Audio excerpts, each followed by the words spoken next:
নমস্কার বন্ধুরা, আপনাদের আরও একবার স্বাগত জানাই পাবলিক ভিউ কলকাতাতে। বন্ধুরা, এই ভিডিওতে কেকেআর এবং ইন্ডিয়ান ক্রিকেট নিয়ে কিছু গুরুত্বপূর্ণ আপডেট দেবো। যেমন হার্দিক পান্ডিয়া কেকেআর দলে আসবে, কেকেআর ইনস্টাগ্রাম পেজ কি হিন্ট দিল। সত্যি কি হার্দিক পান্ডিয়ার জন্য রিঙ্কু সিং এবং ওনাকে রিলিজ করবে কেকেআর? কি বলছে কেকেআর ম্যানেজমেন্ট, এই বিষয়টা আপনাদেরকে পুরো ক্লিয়ার করে দেবো।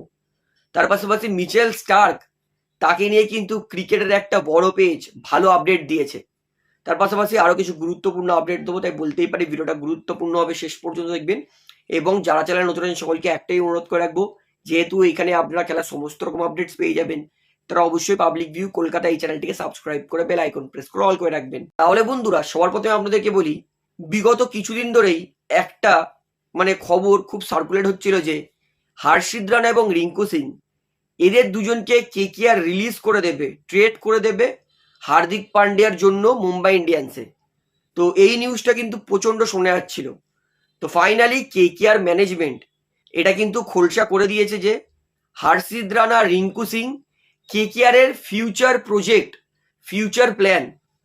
তাই হর্ষিত রানা, রিঙ্কু সিংকে কখনোই কেকেআর দল কিন্তু রিলিজ করবে না।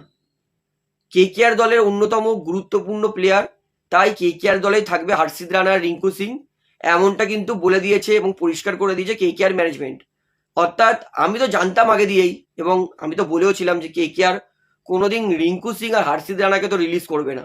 কারণ হর্ষিত রানা একটা ভালো বোলার, তার পাশাপাশি হর্ষিত রানা কিন্তু নিচের দিকে নেমে ব্যাটিংও করতে পারে, 6-4ও মারতে পারে। তো এরকম প্লেয়ার কিন্তু পাওয়াটা খুবই ডিফিকাল্ট। এবং রিঙ্কু সিং কেকেআরের সেট আপ, কেকেআরের ফিউচার ক্যাপ্টেন হতে পারে, তাই এই দুই প্লেয়ারকে ছাড়বে না, এটা আগে দিয়েই জানতাম।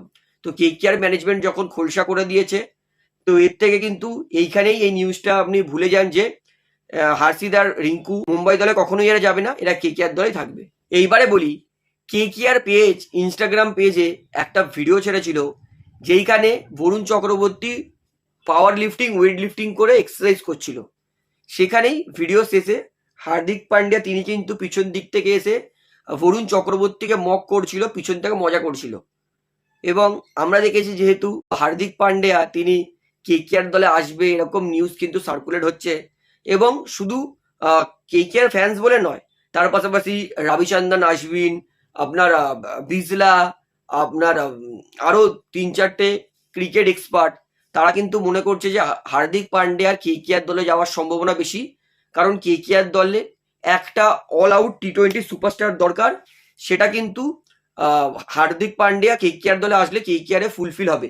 এবং কেকেআর যেইভাবে প্লেয়ারদের জন্য লয়াল, প্লেয়ারদের সম্মান দেয়, তাই হার্দিক পান্ডিয়াও নিজে চাইবে কেকেআর দলে যেতে। অর্থাৎ আমার তো পুরোপুরি বিশ্বাস আছে যে আমাদের ভেঙ্কি মামা আর আমাদের শাহরুখ স্যার, এরা দুজন অবশ্যই হার্দিক পান্ডিয়া ডিলটা ক্র্যাক করবে। এবং আমি চাই হার্দিক পান্ডিয়া, রিঙ্কু সিং, হর্ষিত রানা এরা এর পরের সিজন কেকেআরের জার্সি পরে করবো লড়বো জিতবো রে করুক। কারণ অনেক দিন হয়ে গেছে, শ্রেয়াস আইয়ারের পরে কিন্তু আর কেকেআর দলে কোনো ভালো ট্রেডমার্ক সেই খেলোয়াড়টাকে দেখতে পাইনি। হার্দিক পান্ডিয়া আসলে কিন্তু একটা ভালো প্লেয়ার আসবে, তো কোনো সন্দেহ নেই। এইবারে বলি, ক্রিকেট 365 এই পেজ আর্টিকেল, এদের রিপোর্ট অনুযায়ী কেকেআর দল নাকি মিচেল স্টার্কের জন্য all cash trade deal offer করেছে। নাকি মিচেল স্টার্কের জন্য 12 থেকে 15 কোটি টাকা ক্যাশ ডিল কেকেআর দেবে। তো সেখানে আরও লেখা হয়েছে, যদি কেকেআর মিচেল স্টার্কের ট্রেড ডিলটা অল ক্যাশ সেটা যদি ক্র্যাক করে নিতে পারে, তাহলে এর পরের সিজনে পথিরানাকে ছেড়ে দিতে পারে কেকেআর। তো আমি তো বলবো মিচেল স্টার্ক ভাই কেকেআরের সেই লেভেলের প্লেয়ার। মিচেল স্টার্ক যেদিন ভালো করবে সেদিনকার একাদমে ম্যাচ জিতিয়ে দেবে। ক্রিকেট 365 এর রিপোর্টটা যদি সত্যি সত্যি হয়, তাহলে তো আমি বলবো আমি ভীষণ মনে মনে খুশি হব। তবে আমি এটা কেন আর্টিকেলে খোঁজ করছি, যদি আজকে রাত্রিবেলার মধ্যে যদি জানতে পারি যে এই মিচেল স্টার্কের আপডেটটা পুরোপুরি সত্যি, তাহলে কিন্তু আমি আপনাদেরকে অবশ্যই সেটা জানিয়ে দেবো। তবে আমিও চাইবো যে কেকেআর অবশ্যই মিচেল স্টার্ককে নিক, কারণ মিচেল স্টার্ক সেই লেভেলের প্লেয়ার। তাহলে বন্ধুরা, এই ভিডিওতে কেকেআর আপডেট নিয়ে এতটাই বলার ছিল। আশা করি ভালো লাগলে, তো ভিডিওটি ভালো লাগলে অবশ্যই লাইক করুন, কমেন্ট করুন, শেয়ার করুন। এবং চ্যানেল নতুন সকলকে অনুরোধ করে রাখবো, যেহেতু এখানে আপনারা খেলার সমস্ত রকম আপডেটস পেয়ে যাবেন, তারা অবশ্যই পাবলিক ভিউ কলকাতা চ্যানেলটিকে সাবস্ক্রাইব করে বেল আইকন প্রেস করে অল করে রাখবেন। ধন্যবাদ।